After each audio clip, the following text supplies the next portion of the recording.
तुम्हाला कसं वाटतं मॅम, की तुम्ही त्या काळामध्ये एवढी जी मेहनत केली, ओके, आणि हा एक सिंपल दिवाळीला बनणारा जो चिवडा आहे, आज तो घरोघरी पोहोचला. मी घरोघरी नाही, देशोविदेशात म्हणेन. आज ती नाशिकची ओळख झाली आहे.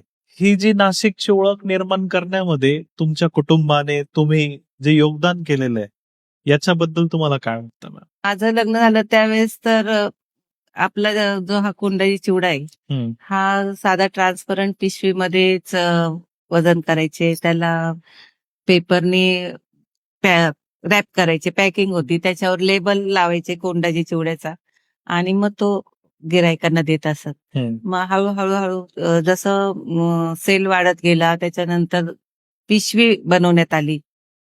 पिशवी त्याच्यावरती सगळं प्रिंट असते आपली चिवड्याची. MRP, एक्सपायरी सगळं. हं. ती बनवली. त्याच्यानंतर आत्ताची पिढी म्हणजे आमच्या पिढींनी नाशिकच्या सगळ्या दुकानापर्यंत पोहोचवला चिवडा आणि आता ही आमचीच मुलं म्हणजे चौथी पिढी आली कोंडाजी चिवड्याच्या व्यवसायात. तर आता ह्यांनी साता समुद्रपार नेलाय चिवडा.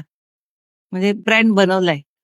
प्रिझर्वेटिव्ह न टाकता आता 9 महिने कोंडाजी चिवडा राहू शकतो. राहू शकतो. खराब नाही होणार.